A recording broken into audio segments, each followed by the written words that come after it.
Welcome to Business, your go-to podcast for insightful conversations with key players in the business world. I'm your host, Kaycee Jessup, Director of Graduate Studies at Gordon Ford College of Business. And I'm Tina Ahern, co-hosting alongside Kaycee. Today we're delighted to be joined by Kaycee Bunch, a powerhouse in economic development. She's a senior consultant, a former Peace Corps volunteer, and the brains behind the successful podcast, The Leading Ladies of Economic Development. And I'm Nolan McCord, your graduate assistant, here to learn from the best. Kaycee, it's an honor to have you with us. Yeah. Thank you all so much for having me here today. I really appreciate the opportunity and look forward to this conversation. Awesome. So, Kaycee, let's start with your podcast. What inspired you to start the Leading Ladies of Economic Development? So economic development, it tends to be a male-dominated field, and it tends to be dominated by older white men. Just traditionally, that's just part of the field. So I feel like a lot of young women tend to get left out in economic development, and we face a lot of chauvinism, sexism, ageism in this field. So there was a recent example that had happened with a client, and I was so angered by it. I was like, I've got to find resources. I'm going to find things. I was like, I'm tired of this happening to me. Yeah. And I started to Google and research stuff for women in economic development. Mm-hmm. I found some type of webinar or some notes from 2016 from the IEDC, the International Economic Development Council, something they had did for women's empowerment back in 2016. That was pretty much it. Nothing. No resources, nothing.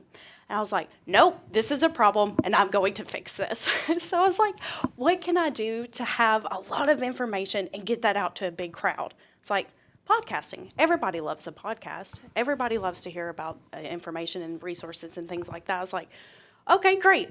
I don't know anything about podcasting. What can I do to fix this? So I was quickly I was researching things. I had reached out to Dane Carlson, who also has a very well-known economic development podcast. He's based out of Texas. And I went to him. I was like, I have this idea of maybe highlighting female practitioners in the state of Kentucky. And he had given me some excellent advice of, hey, this is how you start it. This is how maybe you want to develop your outline. So he gave me some great advice. But I got to thinking, I was like, there's not a lot of female practitioners in the state of Kentucky. I was like, what if I broaden my audience to this, to be more inclusive across the U.S.? So I think I had called it Leading Ladies of Kentucky. So I expanded that Leading Ladies of Economic Development. But another thing that I had noticed is women of color, women of the BIPOC community, the Black Indigenous people of color, tend to, for some reason, are not highlighted in economic development. Practitioners are not highlighted. So my outreach involves of two things. Actively looking for women of color to promote. For some reason, that get hidden in economic development. But secondly, women that are doing a lot of the grass level work. So not the CEOs. Right. Not the ones that are getting all the credit, but rather the women that is doing all the work. Behind the scenes ladies. Yeah. Yes. Yeah, I love it. They're doing the work, and they're the ones that have the knowledge for practitioners. Wow, that's great. And especially today, since it's the International Day of Women. I mean, what a great day to be talking about this. That's right. So that's fascinating. And let's just shift gears a little bit. And could you tell us about your experience in the Peace Corps? Yes. So let me ask you, I want to ask you a question. Is there something specific that you want to do? Peace Corps is very broad, and people have very different experiences. Yeah, well, I would just say, how has it shaped you in the sense of your approach to economic development? Yeah. So I completed my service at the end of 2018. Yes, the end of 2018. I served as a community agribusiness coordinator in Uganda. A really cool fact that a lot of people don't know about Uganda. Well, it is considered the Pearl of Africa, so it's on the eastern part. It borders Tanzania, Rwanda, on that side. But the cool thing about Uganda, that it is one of the world's largest populations for people under the age of 30. Wow. It's a huge, huge population of young people. Secondly, It competes with Kenya, Nigeria, South Africa in terms of entrepreneurial development. You have a lot of young people wanting to start a lot of businesses. And Uganda's economy is heavily based on gig economy. So in terms of little here and there projects, there's small businesses, and they tend not to last very long.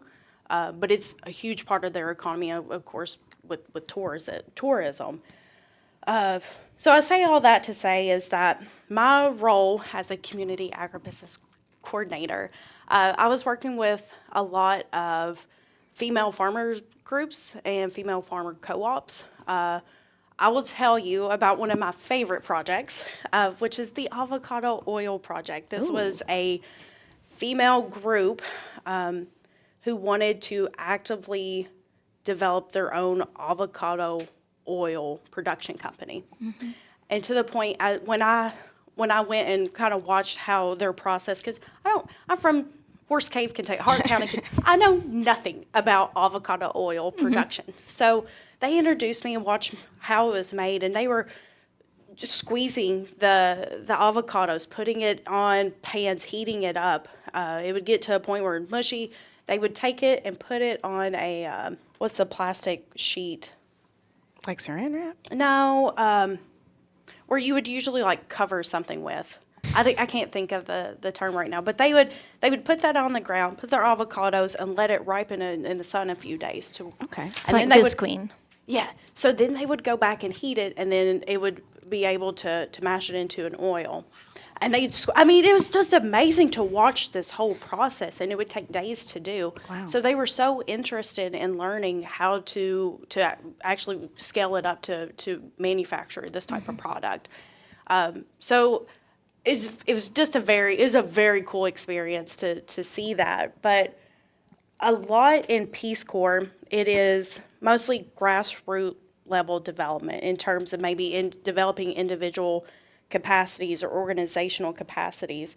But my favorite approach that I learned during Peace Corps is in terms of grassroots level development, it's a I do, we do, you do strategy. So if we're going to permagarden, that's a big Peace Corps thing to do, is permagardening. So I would do it. I would show you how to do permagardening. We would do it together, that next step. And then the next step would be you to do it while I support you. So that way, that's a typical Peace Corps approach. And I just think it's very interesting, because I think that's something that we could all utilize in our life in anything that we do, is to that type of approach, especially now that I have children. I'm always like, have my little Peace Corps brain going on. It's like, how would I approach this differently? So, but I think that understanding the grassroots level of development helps you build on what's the next phase of grassroots, what's the next phase after that, and building that internal knowledge of working with communities that maybe aren't as developed as some larger communities or larger metros, is getting them to a level in which they can compete, but also work with communities that maybe are above that level. How do they get to the next step? Awesome. Now, Kaycee, I know that you're Hilltopper. Hilltopper at heart. Oh, yeah. So what led you from your journey at WKU to even think about Peace Corps? I wish I could remember Michael's last name. He was the in-house Foreign Service officer. He was a retired Foreign Service officer in the poli-sci department. Mm-hmm. Oh, I can see him now, and he was so kind. But before graduating, I had envisioned I was going into Foreign Service, never looking back. I had no intention to ever live in this country, let alone 30 minutes from where I grew up. But Michael, I had explained to him all the things that I wanted to do in Foreign Service and what I was interested and passionate about. And he said, "Have you ever heard of Peace Corps?" And I chuckled. I said, "Yeah, that's that thing for hippies, right?" And he did the same thing. He chuckled too, because I didn't know. And he was like, it was at one point in the 70s, yeah, for sure. But he said, no, it's definitely grown since then. So that piqued my interest. I was like, okay, well, let's see what this is about. And then I became hooked. Because it just, you're going to be able to experience being a representative of the United States into these grassroots level places all across the world. So, and it was just a great step into, if you are interested in international development, international business, foreign service, great first step, great introduction to living that type of passion. Awesome. So yeah, thanks for that question. I love talking about that. No problem. I did the stateside version when I graduated. I did AmeriCorps. Yep. So I stayed here. I didn't go to Uganda, but that's awesome opportunity. As a graduate assistant, curious in the career field that you're in, I'm curious about the challenges you face as a senior consultant in the economic development. Could you share some insight on that?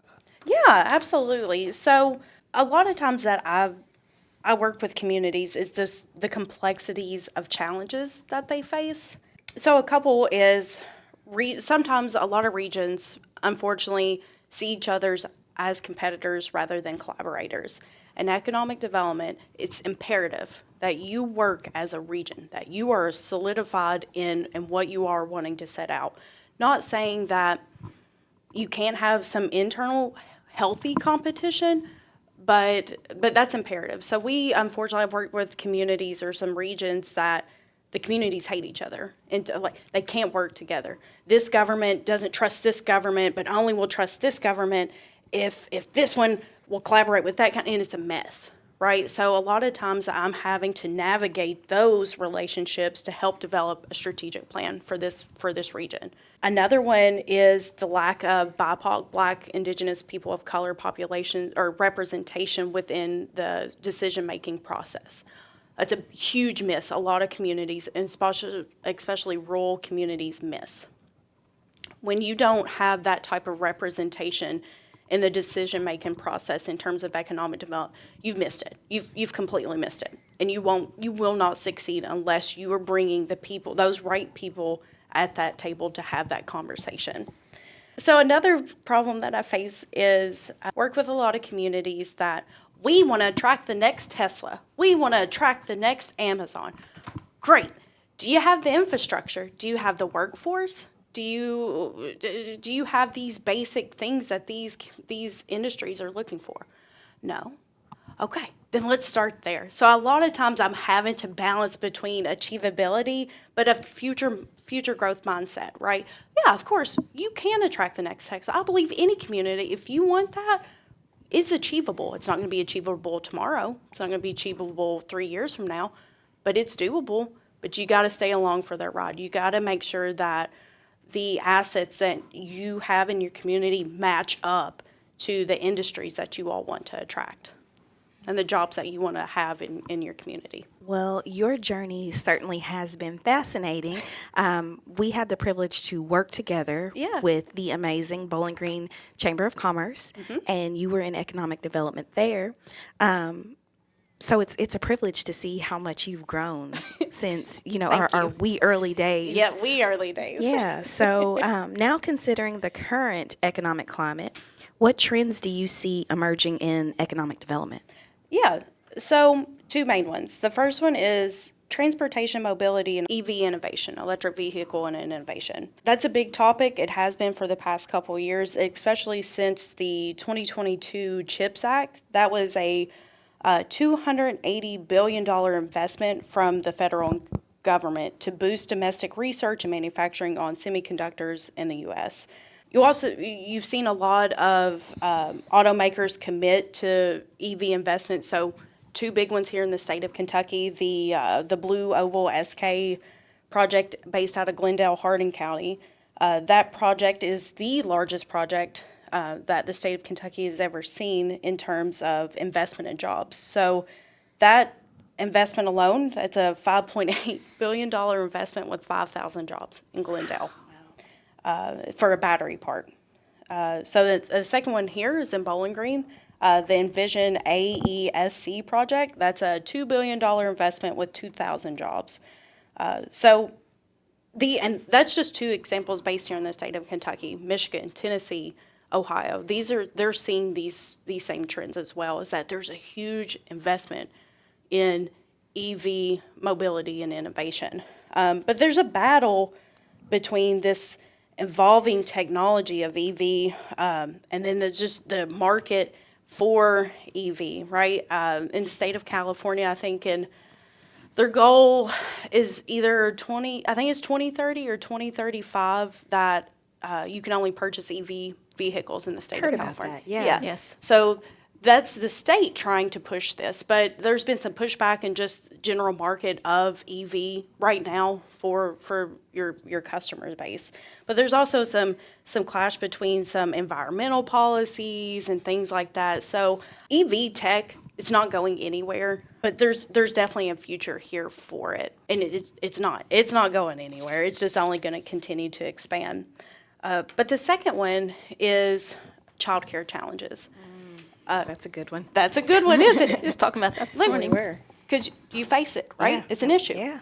It is an issue for every working parent in this country. Yes. The pandemic exacerbated that issue, and it's an issue that it's all over this country, and it's such a hot topic right now because it mostly affects working mothers, right? Yeah. It mostly affects working mothers because when that pandemic hit, who went home?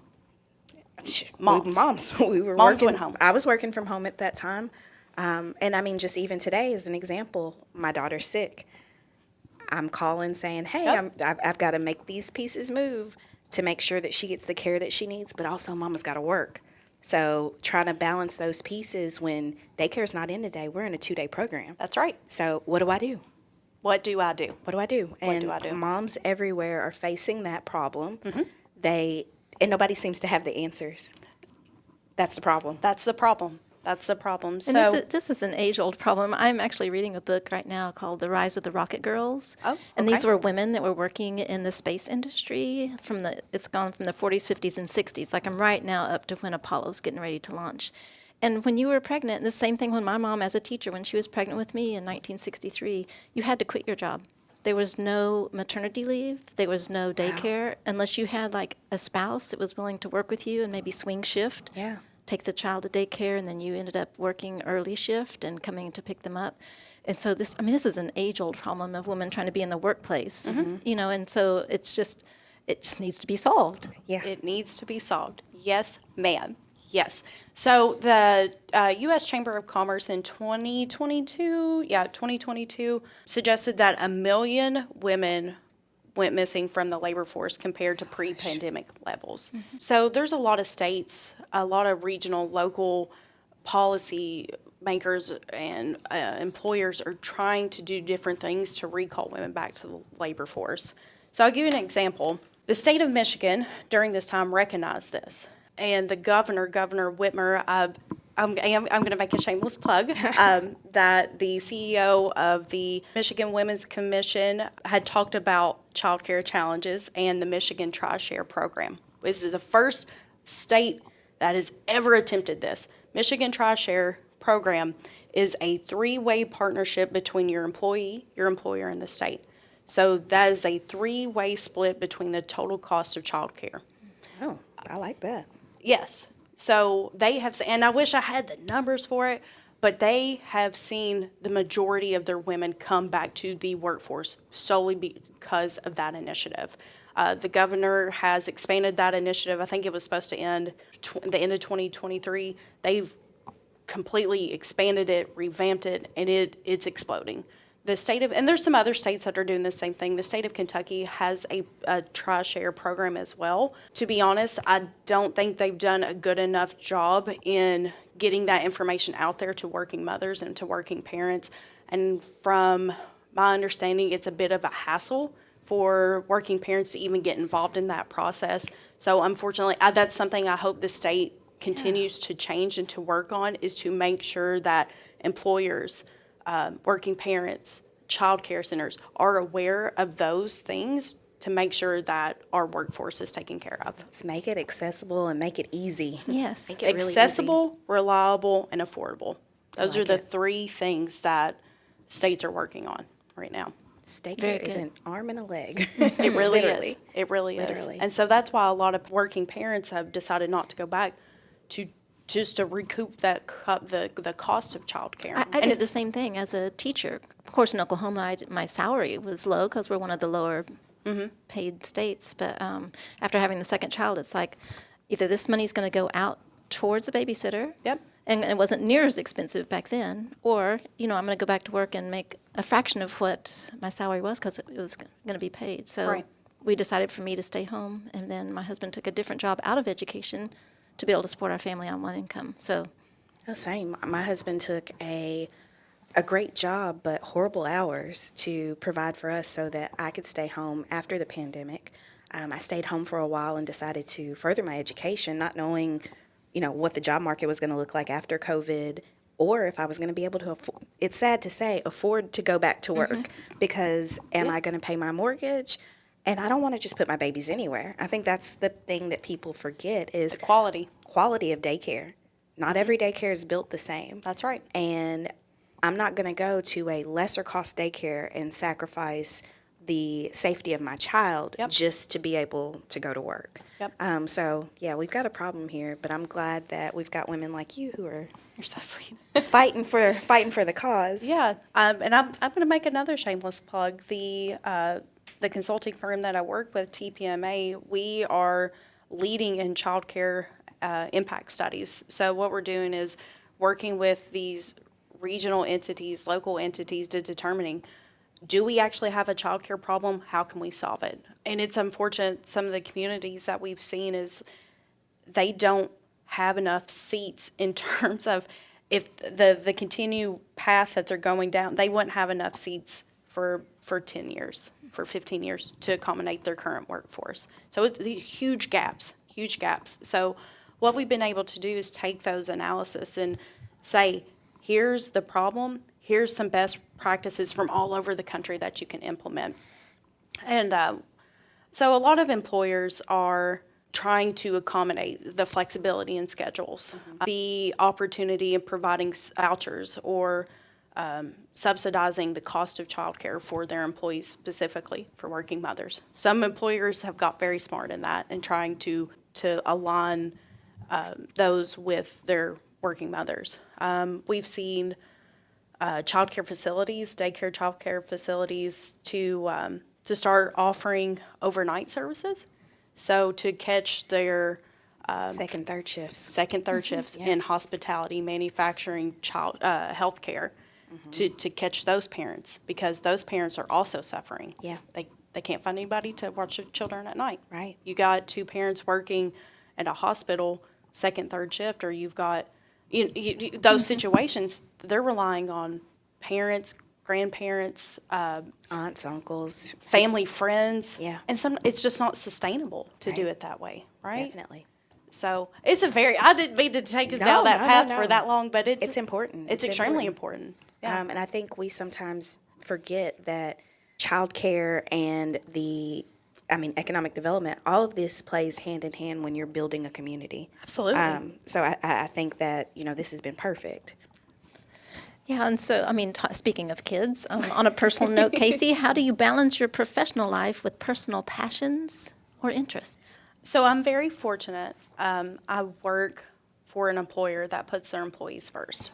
And when I say puts their employees first, I mean there's the flexibility in the job. I think we sit about 50 full-time employees, and the majority of us work from home. The firm's based out of Indianapolis, but majority of us work all over the country. So the flexibility in it alone. But I'll give you another example. We have a recently implemented full-time 2024 half Fridays. So every single Friday I'm done by 12 p.m. Very nice. and still get paid as a 40-hour week. I like it. They're just, and it's stuff like that. Like they want you, they're giving us that 4 hours out of the week just to go and live, right? So they had started that back in 2022 during the summer months, and it was wonderful. It was a wonderful experience. So our CEO, Tom Miller, was like, let's just implement this full time. So every single Friday. It's wonderful. That's amazing. He's very kind. He's just, and I think that's the thing. You're executive level leadership have to recognize that. How do we put people first? And that's one of the TPMA's core values is putting people first. They're putting your employees first. Childcare. How do we, I'm going back to it. I love it. How do we make sure our employees are taken care of? Because that helps with the retention of your employees, right? If you put them first, if you're actively saying, are we paying them enough? How are we helping them day-to-day needs?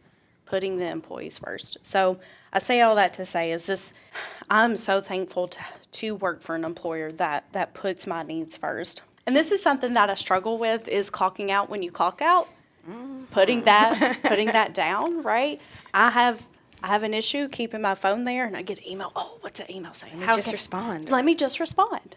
Yeah. Or I get a call from a client during 7 a.m., 6:30 a.m. Do I answer it while I'm also trying to get my kids ready? Yeah. Right? And I think that speaks as a young professional who's I'm ready. I want to be climb. I'm wanting to, I want to show that I'm good at what I do. Yeah. And so do definitely. you sacrifice your personal time? Yeah, unfortunately. So I'm struggling with that. When I want to clock out and clock out, I don't want to have to look about it. So I'm actively working on that.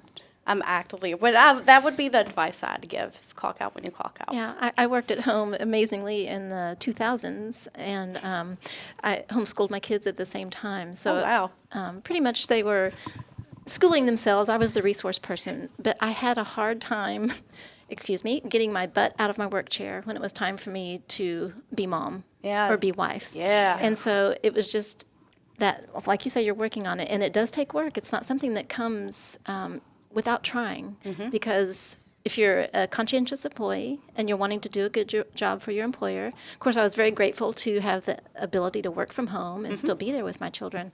It does take work, and I just, as soon as I got myself out of the chair, pushed it all the way in so I couldn't hop right back in it. And then I just had to turn my back on it and then make a very conscious, be intentional about it. Yep. And then give yourself totally to your family like I was giving myself totally to my job. Yeah. Sounds like we need to do a podcast, a series on like work-life balance and employee retention. I think those might be our next two topics. Yes. Maybe. So- Yeah, I think that'd be great. Yeah.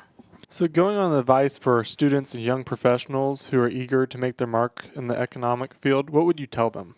I love economic development because it is ever changing. It's constantly evolving. It's not one of these things that you are going to do the same thing every single day. And that's why I love it.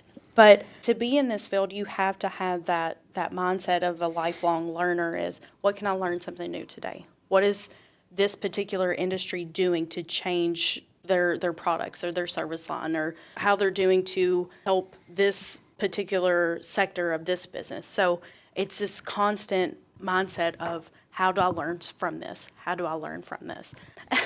And the next thing I had considered was just to know the etiquette of networking. So how you introduce yourself. This economic development is one of these professions. It's not what you know, it's who you know. Oh, yeah. 1,000%. Kinsey definitely knows that from working at the chamber. And it's just, that's just how this profession is. So when you are going to a networking event, how are you introducing yourself? So, hey, tell me about yourself. You want to make sure you have that elevator pitch down to a T.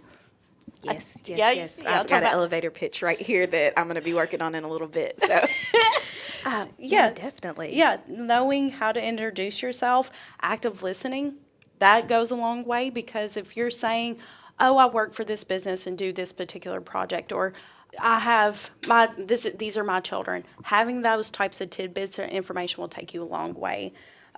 Maybe sharing experiences, ask good questions, right? You don't say, oh, tell me about yourself, okay? You want to say, hey, where did you grow up? Oh, I grew up in, can you tell me about, what was that like? Asking good questions will get you a long way. And then knowing how to use your contact information, whether it's a business card or I've been introduced to the virtual cards where you can Like scan them. I have one of those. Oh. Yeah, so I don't know how that works, but having your contact information ready to go, right? A lot of times if you're networking, the first thing you'll do is like handshake and then pass your business card kind of thing. So making sure that they know how to contact you, but also cataloging the information you gather and how you're going to follow up with that. One of my absolute favorite tools to catalog information is Monday.com, completely free project management service, but it's an opportunity. They have a template for you to use when you have contact information and put your notes in there. I met Susie at X conference. She has Johnny and Andy as her children, but she's working for this business on this potential project. So the next time you hook up with Susie, hey Susie, how's your children doing? I remember you saying that you were working on this particular project. How's that going? So that way you know who these people are and you can follow up with them. So as we wrap up, Kaycee, could you share one major goal that you have for the next year, either personally or professionally? Yes, yeah. So I am in the process of studying for my CECD. CECD, it's the certification to be a certified economic developer. It's a highly sought out certification in this profession. There are, that I know of, only 2 people in this 10-county region that have that. Wow. There's no female that has that. It's a hard test. The test is multiple choice, short answer. It's also a verbal interview. There's hundreds of terms, thousands of pages of information to know, and it's a big to do. I'm taking that test in August, so that is a personal goal to finish that. I've been, quote, studying for this test for years until I talked to a friend a couple of weeks ago. She lives out in Arizona, and she was like, hey, when are you taking the CECD? Because she has it. And I was like, I don't know. I'm studying for it. And she was like, Kaycee, I'm so sick of you telling me, oh, it's going to be here. Oh, it's going to be. She was like, just do it. And I was like, why didn't I think of that early? Just do it. Just sign up for it. Set a date. Go backwards and start studying. So I was like, that's what I'm going to do. My kids now, my daughter will be 1 on April 1st. I have a 2-year-old. So I was like, this is a good spot. They're not itty bitty where they're going to need me. I was like, I can do this. I can do this. It's perfect timing right now. So I was like, let's just get it done. Let's get it done. That's awesome. So thank you. Yeah, I'm very, very excited to pursue that. Well, thank you so much for joining us today, Kaycee. It's been a privilege learning from your experiences. Yeah, thank you all so much for having me. And what a great opportunity to promote Hilltoppers and what you are doing for Western. So thank you all so much for the opportunity. Absolutely. Thank you, Kaycee, for your insights have been invaluable. So to our listeners, thank you for tuning in to this episode of Business to Business. Join us next time for more engaging conversations with industry leaders. We're going to link to Kaycee's podcast in the show notes below, and also some of those other resources that she mentioned during our chat today. Don't forget to subscribe and leave us a review. Thanks.